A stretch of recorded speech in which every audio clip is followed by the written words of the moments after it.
Welcome everybody to Moving Beyond Exposure, Addressing Climate-Related Risks in Informal Coastal Settlements. This webinar is organized by UNRISD and the International Science Council, and we have with us today two very exciting speakers, Bina Desai of the Internal Displacement Monitoring Center and David Dotman of the International Institute for Environment and Development. We also have with us today in the background, you can't see her, Lizzie Sayer of the International Science Council, who I would like to thank for all of her help and support in organizing and setting up this webinar. She will also be available for some technical backstopping, so you can use the chat box and send a message to the organizers in case you experience any technical problems. I am Dunja Krause. I'm a research officer at UNRISD, which is the United Nations Research Institute for Social Development, where we undertake interdisciplinary research and policy analysis on the social dimensions of contemporary development issues. As such, climate change, of course, is one of the most important issues that we are dealing with at the moment. And the discussions on climate change impacts and climate policies, especially in terms of social equity, inclusion, and justice, are really close to the core of our work on finding policy solutions that work for people, first and foremost. Now, the basic premise of this webinar is that climate-related risks people are facing are a function of hazard exposure and vulnerability. This is based on very well-established literature and thinking around disaster risk and comes at no surprise to most, if not all of us in this webinar. Yet, while this understanding of risk has come to be widely accepted, many policy approaches and solutions that are implemented to reduce disaster risk still focus quite strongly on hazard exposure and not sufficiently on the complex nature of people's vulnerability and risks that are often independent of natural hazards. So with this webinar, we want to kind of highlight the two sides of that risk. We will focus in on themes of informality and the risks of disaster-induced displacement and resettlement in order to illustrate then some of the challenges of disaster risk reduction. And we will then also look at some promising approaches and solutions. But let's move on to the outline of this webinar. You will see after this very short introduction that I just gave, we will first hear from our two speakers. Bina will start off with an introduction of the bigger picture, so to say, on urban disaster risk and displacement. Then David will follow with a presentation of more local examples of climate-related risks in informal settlements, and also share some positive examples of how these risks have been addressed. After the presentations, we will move into a more interactive discussion where you'll be able to join the conversation and submit your questions. So if you do have questions for the speakers, please use the chat box to submit them to us. We will first hear both presentations and address the questions afterwards, but you can already go ahead and type in your questions as they come up. Then just before we start, one more kind of housekeeping little item is that when you leave the webinar at the end, after 1 hour, there will be a very short 3-question exit survey, which we would be really happy for you to fill out so that you can give us some feedback on this event and help improve the future webinars and events that we are organizing. But let's move to our first speaker. Bina Desai is the head of policy research and research at the Internal Displacement Monitoring Center here in Geneva, and responsible for heading IDMC's team of researchers, political analysts, and advisors. From 2010 to 2017, she served as UNRISD's policy analyst and has co-authored and led the production of the quite famous UN Global Assessment Reports on Disaster Risk Reduction, GAR. She holds a PhD in social anthropology from the School of Oriental and African Studies in London, and is also the research lead for the IDMC thematic series, No Matter of Choice, Displacement in a Changing Climate. So, Bina, without further ado, the floor is yours. Thank you very much, Dunja. I hope everybody can see my screen now. I've already jumped ahead. Dunja, can you just confirm, because I can't see anything but my screen? Yes. Well, that's all right. Great. Thank you very much.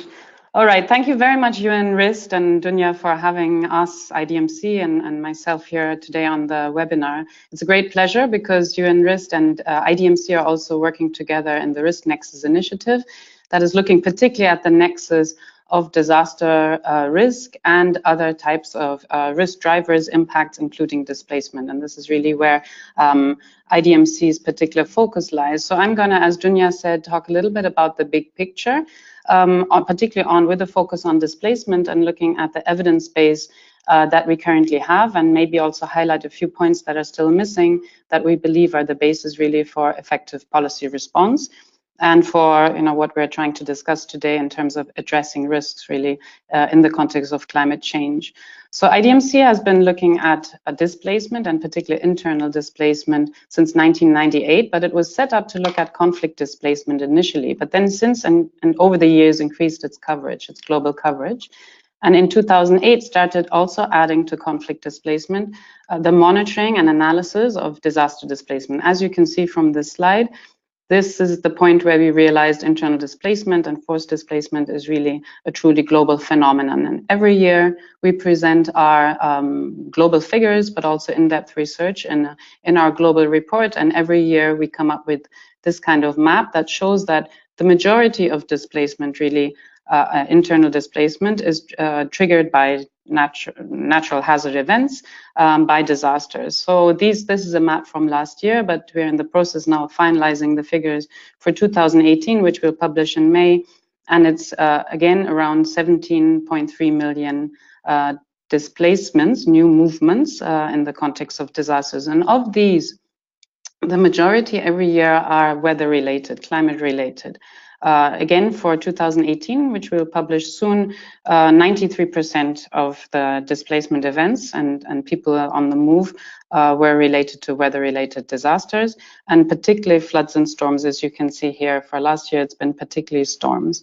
Now, there's a caveat that I'll come back to in a short while in terms of these numbers, because as you see, most of them are really related to sudden onset events, and we are aware, even though you will see there's a little dot there, a circle there on droughts, we know that the scale is much larger. And a lot of what we will be discussing in terms of movements into urban areas and also coastal urban areas is also in many regions driven by drought.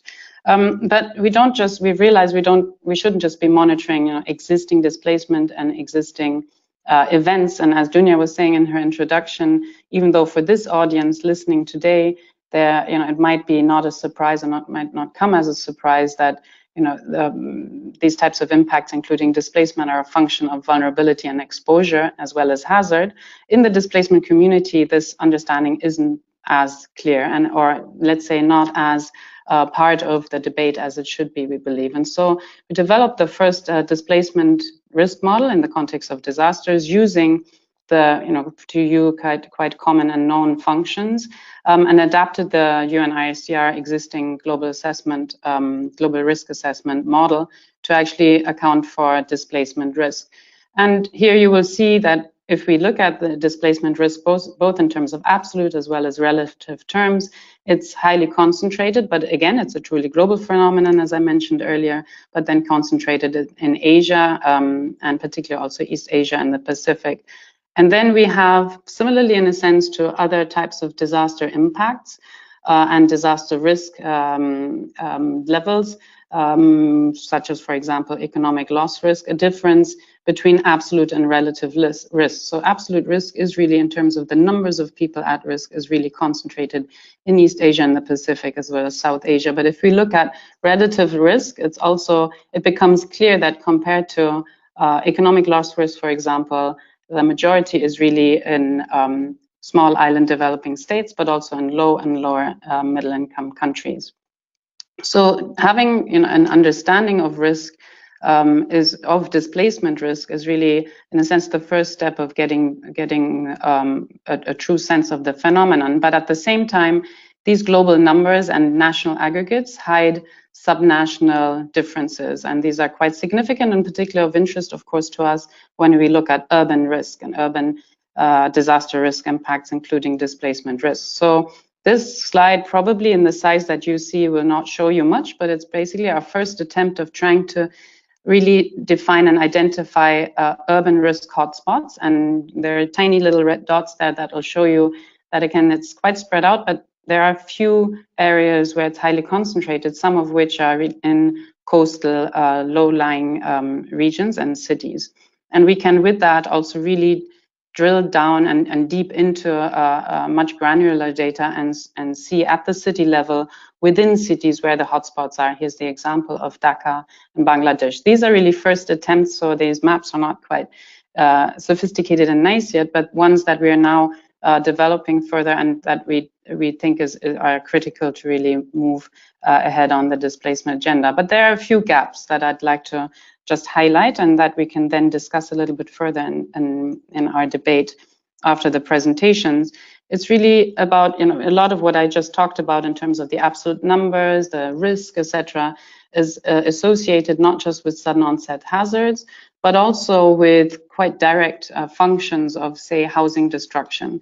But we, of course, and then we estimate that based on, even the risk is estimated based on vulnerability and exposure of housing rather than the actual interconnectedness of risk that we know exists. So if we look at a system dynamics kind of or mapping as I'm presenting here, that just which is only one part again of the broader equation of the social construction of risk, we do see that there's of course a clear need for not just models, but also our research and our analysis, and therefore then our policy options to account for much more of the complexity that exists.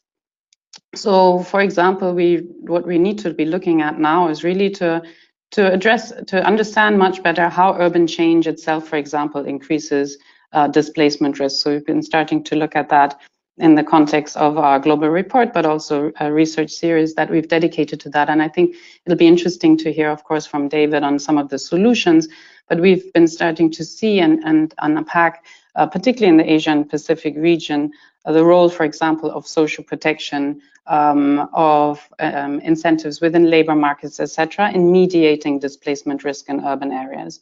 But we also have to look at the different types of movements that are involved. So when we think of urban disaster risk or urban disaster displacement risk, that we don't just think about cities at risk, but really of people moving also from rural areas to smaller towns, from towns and peri-urban areas into larger cities and within those.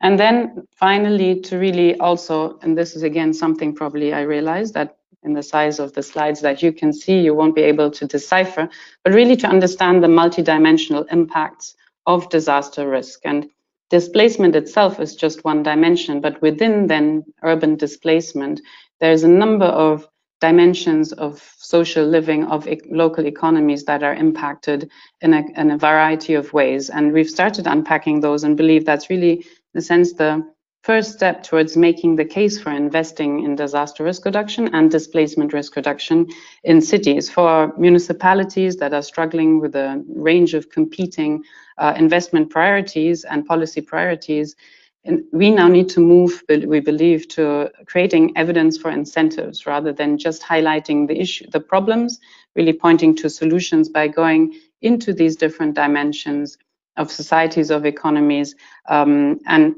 showing up, where the leverage points are and where we can actually start developing effective policy change. So I'll stop here for now in the presentation, because I know that we have a number of questions coming up where we can then give concrete examples. Thank you very much. Thank you so much, Bina. I think this was already like a really good and broad overview into our theme. I think we will keep a lot of the points that you've made in mind for our discussion later on. I've already noted down a couple of questions, but let's first move on to David and hear from him.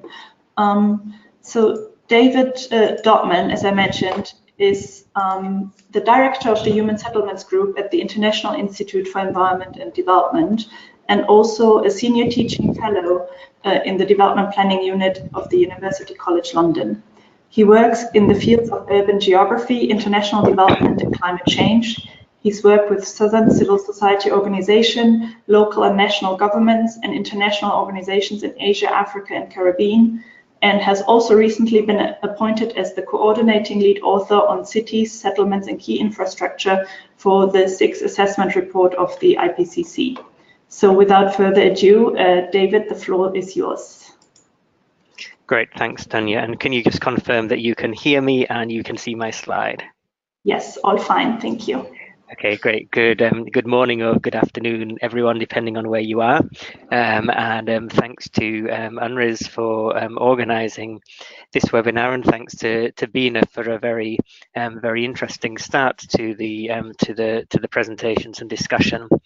I work primarily on urban areas and largely on informal and low-income neighbourhoods.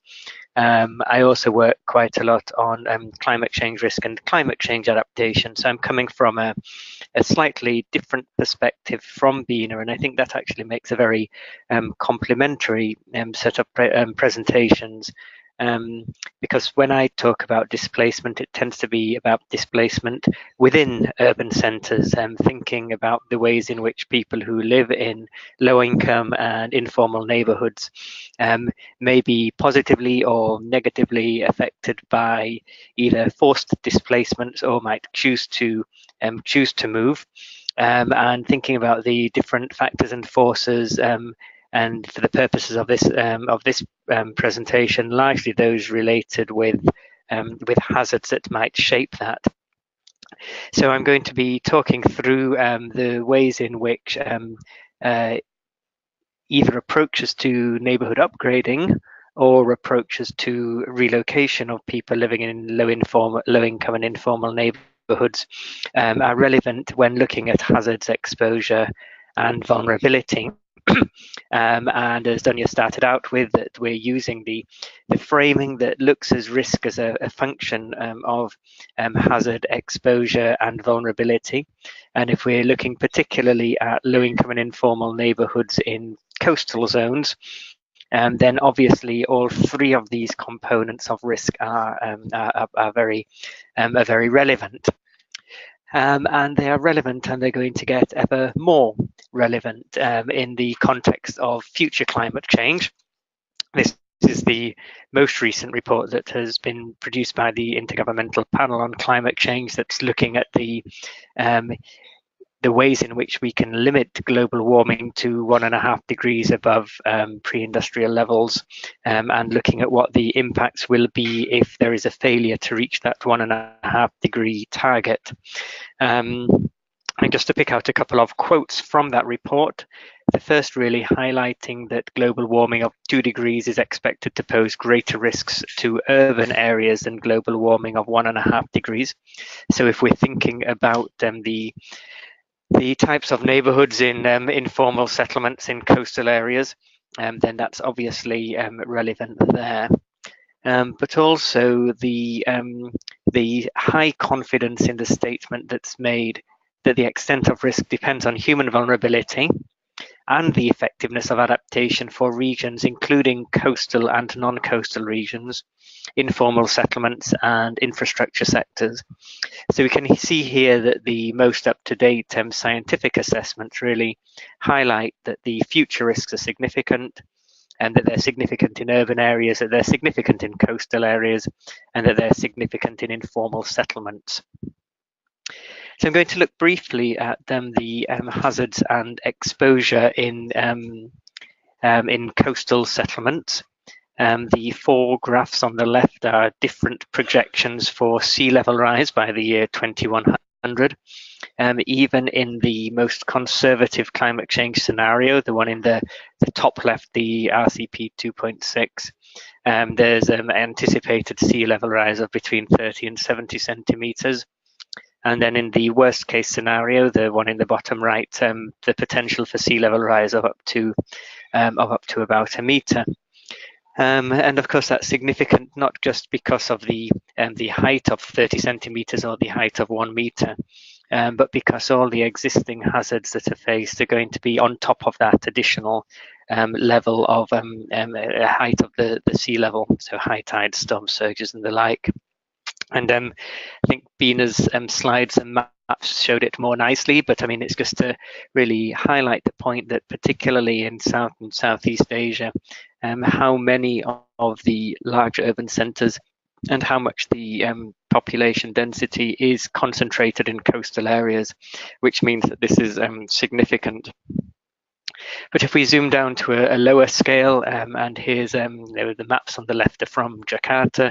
The photograph on the right is in the Philippines, in Semarang. Showing that many of the places where there is high levels of population density does coincide with areas that fall in the low elevation coastal zone, the contiguous zone that's close to the coast. And this is relevant for looking at changes in means, changes in extremes. If we're looking at the mean sea level and mean temperatures, that's one of the sort of slower onset changes from climate change. But from the extremes, the high tides, the storm surges, the extreme weather events, the extremely intense precipitation events, then those extremes are going to be significant in these sorts of areas. And the picture on the right is really just to demonstrate how the quality of existing infrastructure really can shape the level of exposure, particularly of low-income groups. That even where coastal infrastructure does exist, it's often not at a standard where it's delivering on what it's intended, what it's designed to do. And when you compound the low incomes and the low adaptive capacity of the people who are living in those sorts of areas with the low level of protection from the infrastructure, it really compounds risk. And so that really brings us into talking about vulnerability. And the text at the top is an assessment of where we did an assessment of various dimensions of climate change impact on informal settlements. And that was part of an IPCC process on cities and climate change science last year. And of course, having many informal settlements being close to the sea with poor quality housing, lacking drainage infrastructure, the sort of situation, the picture at the bottom right is in Sierra Leone. Those are the sanitary facilities in that particular neighborhood. So having the combination of poor quality infrastructure and the particular climate impact around sea level rise comes together to create vulnerability. And of course, that vulnerability isn't just about the location. It's a combination of all of the different factors that go into individuals and to neighborhoods. And so the figure on the bottom left highlighting the way in which we can't just identify gender or ethnicity or age, but all of these different things come together to create different patterns of vulnerability on individuals. So the combination, as we've been talking about, of the hazard and the exposure and the vulnerability of neighborhoods and individuals. So I think what we're trying to talk about, though, is going both beyond exposure, but also going beyond vulnerability to thinking about the most effective responses to hazards and risk in coastal areas. and one starting point for this is the importance of risk-reducing infrastructure and services and better housing quality. And that this applies, of course, in coastal areas, but it applies more widely in low-income and informal neighbourhoods. And so we're speaking about responses to these sorts of risks, which not only address hazards and exposure, but also address vulnerability through doing things like strengthening livelihoods and income generation, helping people to build the resilience of their assets, so that when there are extreme events, that these are whether is gradual climate change, these assets are not eroded. And the development gains that people and neighbourhoods make are not eroded. Or social protection, so that when there are shocks or stressors, people are better able to respond to these and are able to develop their adaptive capacity over the longer term. Or information, having the right sort of information available to individuals and households to inform their actions, both for dealing with long-term and slow onset stressors, and also for dealing with short onset and rapid shocks. Financial support is critical for this, and this can often take the case not just of funding specific projects, but also having community managed funds where priorities are set by the people who are in the neighbourhood who are being affected by these shocks and stresses. Then we come on to relocation and displacement. And one of the things which has very often become almost a mantra among people working on urban poverty, there's been a very strong resistance to the idea of relocating or displacing people. But in the particular concept, in the particular context of climate-related hazards, and in the particular context of changing climate over time, we're going to have to engage with the possibility and the ways of doing relocation, and potentially including new build as well. And the evidence, and from some of the cases I'll begin to talk about, is that people can be willing to move if risks are reduced and if sites meet the needs and capacities to pay. But those are a couple of significant ifs, that if we view risk as being this combination of hazard, exposure and vulnerability, reducing risk by relocation needs to take into account not only moving the location in relation to hazards and exposure, but also having a location which reduces vulnerability as well. And that's got to take into account questions of livelihoods, social networks, and various other things. So I'm just going to talk very briefly about upgrading to reduce risk, and then move on to relocating to reduce risk.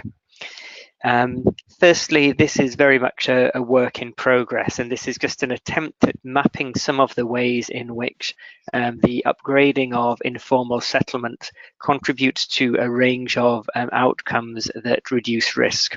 This is, so as I say, it's work in progress, and please don't take it too seriously. What I'm trying to demonstrate, though, is not so much the precise detail of how any particular upgrading action leads to an outcome that reduces risk, but really to demonstrate the interconnectivity around how many things which are significant for addressing the immediate developmental needs in low-income and informal settlements contribute to a range of outcomes which are relevant for reducing risk, including climate change related risk. And so it's really, I think, a starting point to begin thinking about what is the potential for upgrading to reduce risk before we then start thinking about what are the ways of doing relocation to reduce risk. And that's important because there's lots of barriers to reducing risk through relocating. And these barriers include things like the mistrust between citizens and governments. Citizens don't trust the motives of municipal governments for wanting to move them. There have been far too many examples where there's been the forced eviction of informal settlements for blatantly economic gains, and for the capture of land value for more lucrative purposes. And so there are many good reasons why citizens don't trust governments. But there's also many cases where governments don't trust residents either. That where there have been relocation, where there even has been some attempts at consultation and engagement, and where people have moved back to where they came from originally, and governments find that very difficult to understand.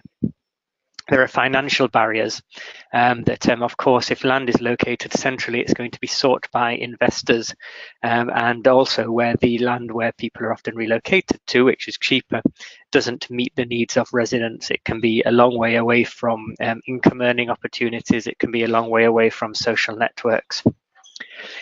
Relocation can create new risks if the housing is inappropriate, if the housing is inaccessible, if the housing doesn't provide access to livelihood opportunities, then new risks are created and vulnerability may be increased. And very often the processes for relocation haven't been done appropriately. There's been lack of consultation, lack of engagement. So these are some of the barriers around positive experiences of relocation, but there are some more promising examples as well. And what I've tried to do is to pick a couple from very different contexts. And the final slide, which I believe will be made available, has the links to where these examples are documented in a lot more detail, where they've been documented by colleagues or partners from IIED, the International Institute for Environment and Development, where I work. So those documents are available for reference. So one of the positive examples in Nairobi, where there was a need for relocating low-income households around the Nairobi railway development. And the starting point for doing this in a more positive way was just an agreement that there would be no more forced evictions. And that agreement between the residents and the county the county government really was a starting point to developing a better form of discussion and trust, which then meant the non-forced evictions and more planned relocations could be done. And this did require a lot of close engagement between citizens and government. And one of the ways that this was facilitated was by learning from examples elsewhere. And so there were joint visits by the residents of some of these informal neighbourhoods and the county government to see how relocation had been done more positively around railway development. The compensation was adequate and appropriate. And there was also a very detailed recognition of the power relations within the informal neighbourhood. So absentee structure owners are often a significant power base in low-income informal neighbourhoods. And by engaging with them as well, it helped to smooth the process. In Indonesia, in the city in Solo in central Java, the particular hazard that they were dealing with was informal neighbourhoods on riverbanks, and so this was very clearly a hazard associated with climatic conditions and extreme weather events. And at the time, the mayor was Jokowi, who's now the president of Indonesia, and he encouraged dialogue with the riverbank households. And this was an unusual process. It hadn't been done very much before, and we have some very positive quotes about how the mayor would come and sit and have dinner and discuss things with the people who were at risk from eviction and who were at risk from these flood events.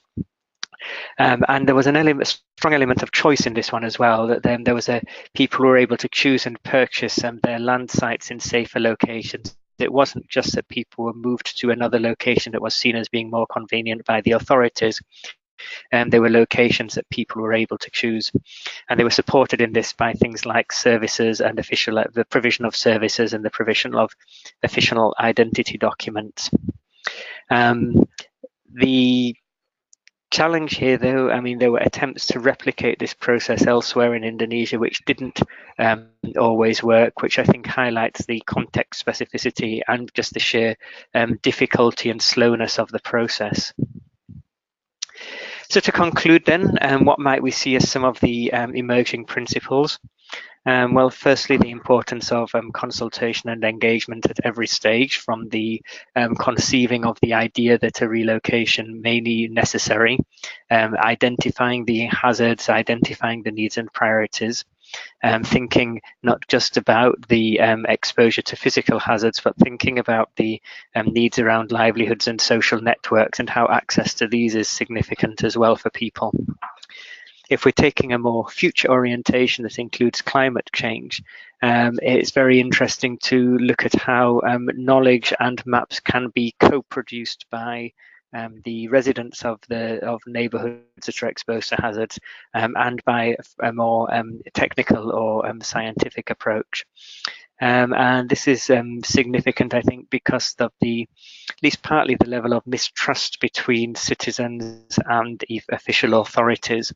And it's simply creating maps by experts and then telling people that where they're living is exposed to particular hazards doesn't often work. People need to be involved in the process of identifying the locations that are at risk. And of course, it needs to be underpinned by appropriate finance, finance to acquire land, finance to provide the services to the land, finances to support relocation of people, finances if necessary to support the development of new livelihoods in those locations. So I will stop there. As I promised, there's the links and the references to some of these more positive examples of urban relocations, and I look forward to the discussion. Thank you so much, David. I'll just kind of put the... Sorry for that. I'm just going to put the presentation mode back. No, this should be fine. Sorry. With these two presentations, I think we have really a good basis now to discuss a little bit more. We've had already a number of questions coming in. We have around 25 minutes to talk a little bit more about the risks of displacement and resettlement that climate change has, holds for people all around the world. I think from Bina's presentation, it was very clear that kind of displacement is a huge issue, and so kind of the mere opposition to relocation is not anything that we can kind of keep up for very long unless we really get a grip on climate change fast. Let me try and pose two questions from the audience to each David and Bina, and then I'll give you a chance to reply to those, and of course you can comment on the questions that were not directly addressed to you. Maybe I'll start with Bina. So we have two questions there. One from Benjamin Fisher, who says he would like to ask you a question on the definition of displacement risk. The definition as it was shown, hazard times exposure times vulnerability, is the common definition for natural hazard risk. But how do we encounter whether people rebuild their destroyed buildings after a disaster at the same location again, or they move to other places in a long-term perspective? Then the second question is from Susan Moser, who says, you mentioned the environmental impacts of people migrating to urban areas. I never hear much spoken about the environment that is left behind. What are the environmental impacts in areas that people leave? And then for David, we also have a question by Susan Moser, who says, in the promising examples, how was the relocation financed? Was there private sector involvement, and what happened to the areas that were vacated? Were they protected in perpetuity? And then a second question by David Williams, which mechanisms can be provided to municipalities to integrate informal settlements into urban planning? I'll give the floor first to Bina. There you go. Very great. Thank you very much, Dunya. Very good questions, both of them, and particularly on the second one, maybe David has also even more to say. But on the definition of displacement risk, I mean, in terms of hazard times vulnerability times exposure, maybe it's also worth mentioning it's not a direct mathematical function, of course. But the point being that the model actually is based on, as you said, the normal or the broader accepted disaster risk model, and then it's been adapted to account for the vulnerability, but the physical vulnerability of housing structures, depending on the type of housing, the social context in which the housing is located, etc. And an estimate then made on, or a threshold identified on when the destruction of the house would result in displacement, and then the average household size is taken to then estimate the number of people displaced. Now, it does not account, as you rightly note, for the duration of that displacement or what then happens to the people afterwards. So it's basically just an estimate of the number of movements, so to say, of people actually being forced to move out of their house. And that's something that we've been advocating for a long time, and it's something where there's a key knowledge gap, but also a key gap in understanding of countries and of municipalities themselves is what happens to people that are displaced by disasters over time. Because if you look at data that is actually being provided on disaster displacement, it's not displacement data per se, it's usually evacuation data or data on people arriving in shelters at the time of the emergency, at the time of the extreme event.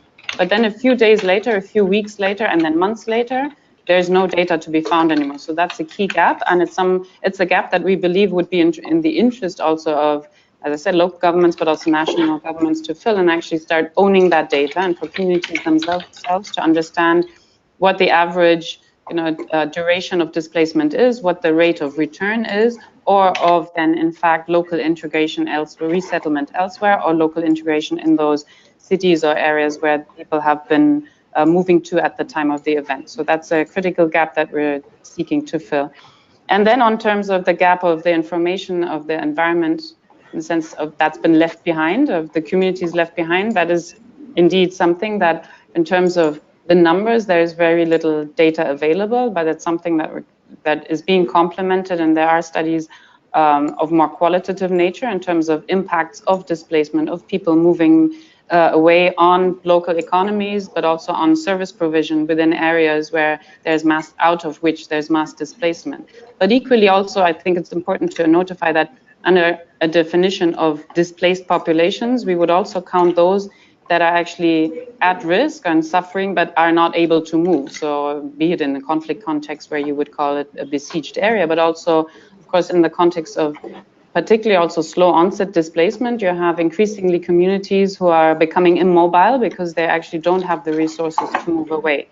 And a much more understanding of the nature, in a sense, of their confinement rather than displacement is required.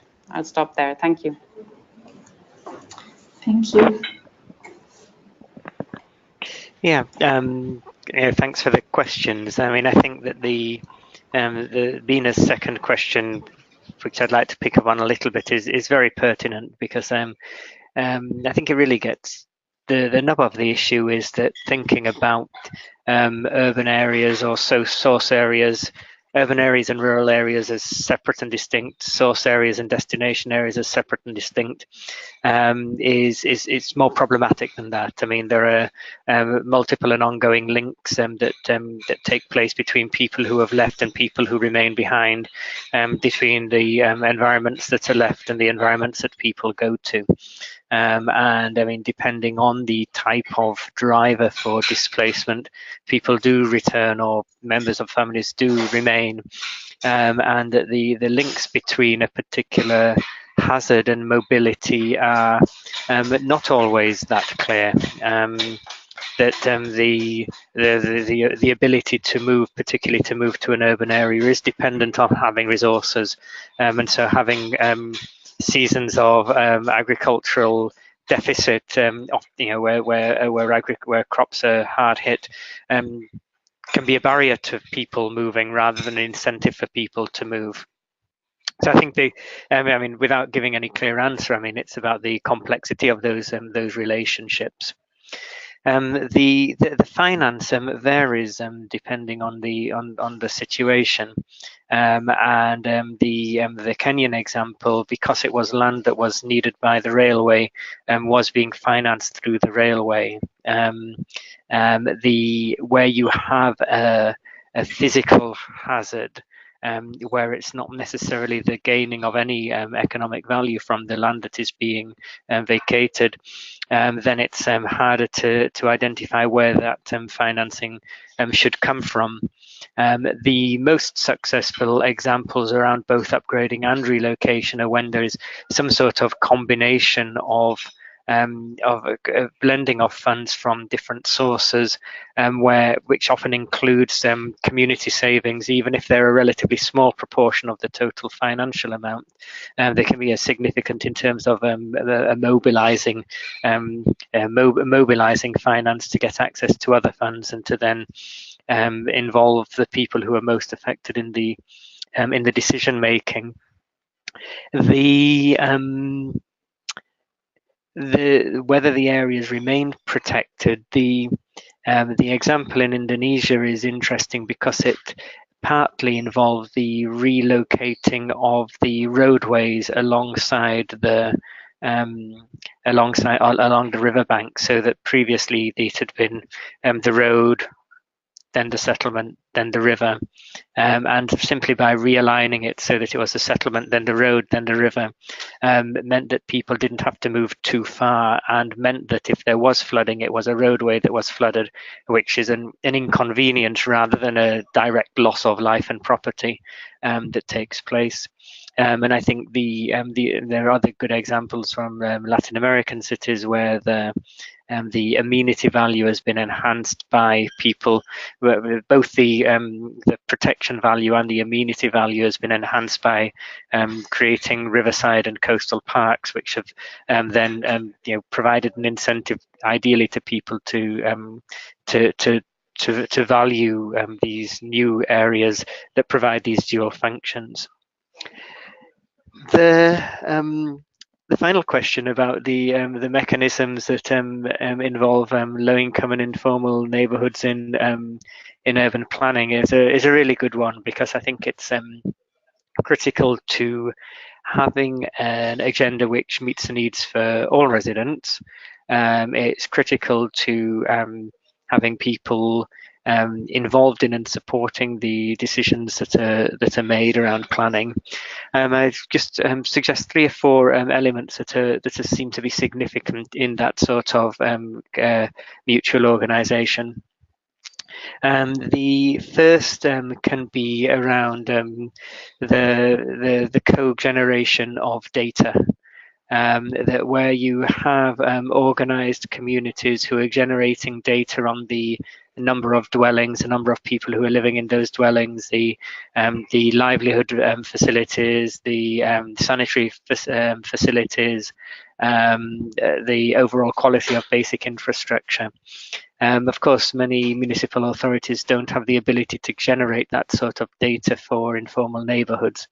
And so if you have informal neighbourhoods, groups within informal neighbourhoods who are able to generate that data, that's a significant contribution to the municipal authority's ability to manage and plan as well. And those figures can often be more reliable in terms of the number of people and some of the basic service needs. A second level, I think, is what often gets called co-production, where the generation of basic services, and this can be from water, sanitation, drainage, basic transport, routeways, produced both by municipal authorities and by urban residents.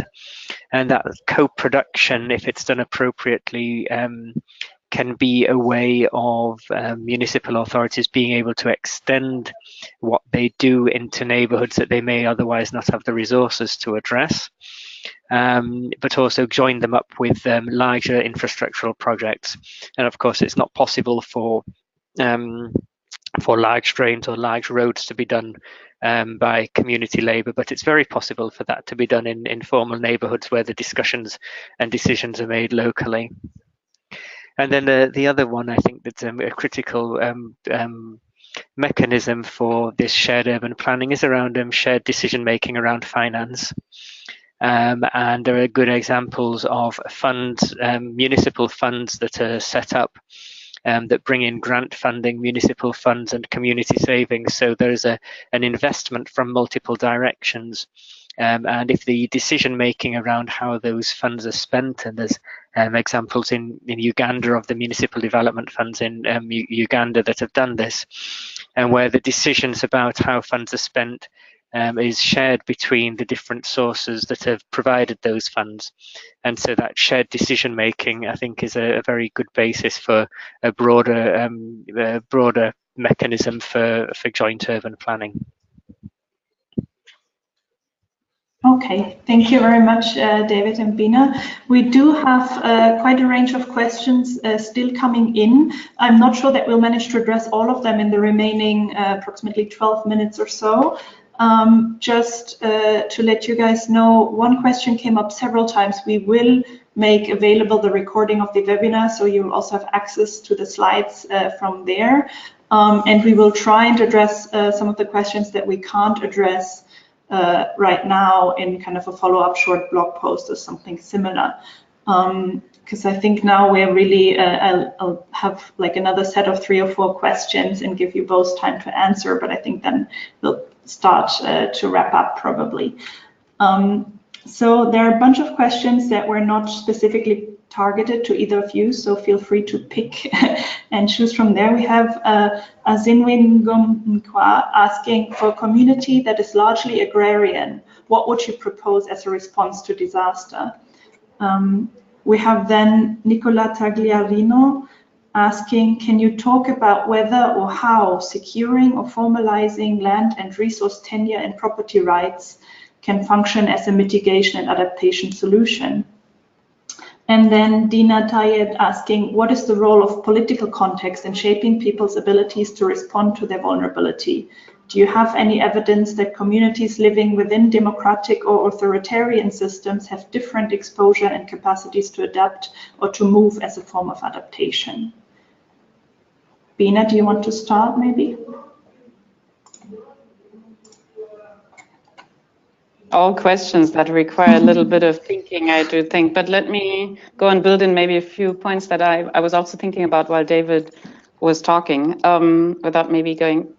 I think the point on securing tenure and property rights is really a critical one, and it would be great to link that back in a sense to what David was talking about in terms of cogeneration of data and the experience of some of the informal settlements of being able to upgrade based on kind of a mapping of what's already there and making the case to actually, rather than demolish a settlement that already de facto exists, but to allow it to become, more part of the formal system, and through that even get to the point where you would actually get a more formalized set of regulations in place, but also ultimately more secure tenure and property rights. In the context of internal displacement in particular, whether it's in the context of disaster displacement or development-induced displacement or conflict displacement, the issue of tenure and of property is a critical one, both in terms of the loss experience, but then when people have been displaced and arrive in urban areas, we've seen it, for example,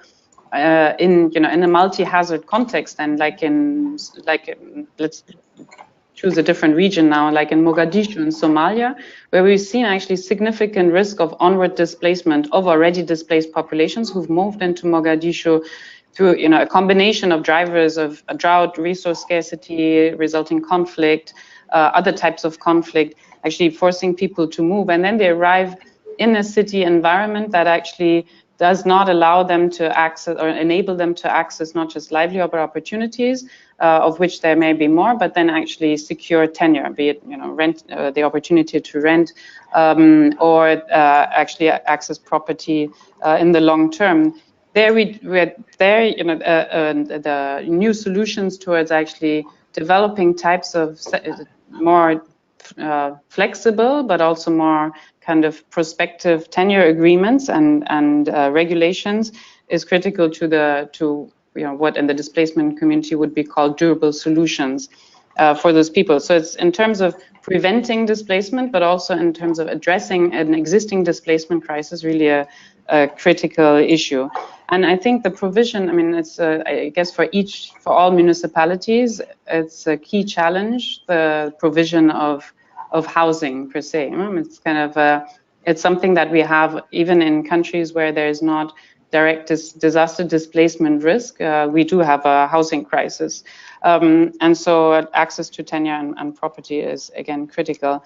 In terms of whether let's jump from that to the political context. I do think that we have contexts in which there's let's say more space for the type of not just co-generation of data, but also co-production and sharing of decision making that David was talking about than in other contexts. So it's I think not just a matter of seeing what types of solutions are, but not talking more from the kind of what types of steps would have to be put in place to actually then create, again, to come back to the incentives, create the incentives for also political actors who may not want to actually expand the space for participation per se, but to make the case for why it's in their own interest to actually include certain parts of the population who have been previously marginalized in decision making, or even in, and I think that I'm coming back again and again to the cogeneration of data, because it is something that is, as David was rightly saying, is in the interest of service providers themselves and of duty bearers themselves to actually get hold of, in particular in contexts where there's very limited capacity to invest in data collection and service delivery, etc. In terms of the question of agrarian communities and what the response would be, I'm not entirely sure. And it seems to me quite a general question on the one hand. On the other hand, maybe let me just distinguish between, something that I just highlighted as a gap in my presentation, but something that is, I do think where the migration community has been starting to make great strides and looking at the link between climate change and migration, where we see there's in the context of slow onset environmental change, and slow onset disasters. Of course, there's a sliding scale in the sense of when people are moving because slowly their choice of options, let's say, is diminishing to the point where you would call it, it's really crisis mode and forced displacement. So in a sense that then from a displacement point of view, the distinction is almost arbitrary, but from a policy response point of view, it's quite critical to understand, of course, what those drivers are. So we've looked at the difference, for example, in Ethiopia of what those drivers are, and then also the impacts, of course, and therefore policy responses for pastoralist communities versus agrarian communities, because the impacts of climate-related risks are very different for both communities. So again, not a direct answer to the question, but I'll stop there. Thanks. Okay. That leaves maybe 3 minutes for David before we need to wrap up.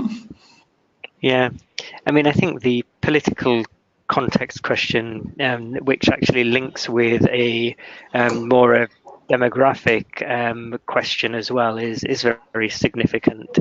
If we look at where most of the urbanization is going to take place in the next 20 or 30 years, it is in places which are currently primarily rural. It's in places where there's significant lacks in the technical and financial capacity of local and municipal government, and in many cases it's in states which are fragile, conflict affected, post-conflict states. To my mind, this is a very live question for policy. That at the moment in many of these places, the even where they are even where there are democratically elected governments, the overwhelming mandate remains a rural mandate, and for that reason, the incentive for governments to focus on urbanization and on doing urbanization right, and in making sure that plans are in place to allow development in the right physical locations and to provide the right services to support that, are very limited. So I think it's an open question. It's a question that needs more examination. It's a question that's relevant for policy making as we go through the next in the next couple of decades.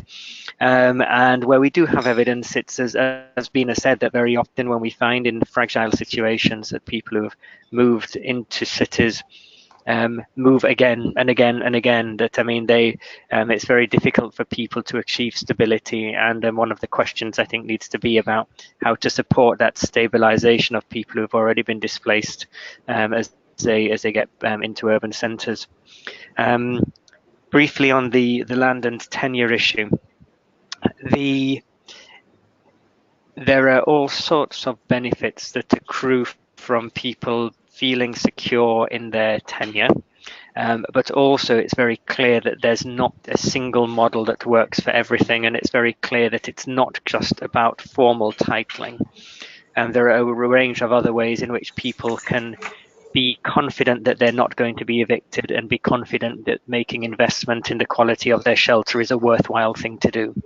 And so I think the question doesn't need just to be about how can we formally title land and shelter, but about how can we make sure that people are confident enough that they're going to be able to stay, that the investments they make in improvements of their neighborhood and their own housing are going to remain, and that's very significant for encouraging people to build shelter, build houses, which is able to cope with shocks and stresses associated with extreme weather.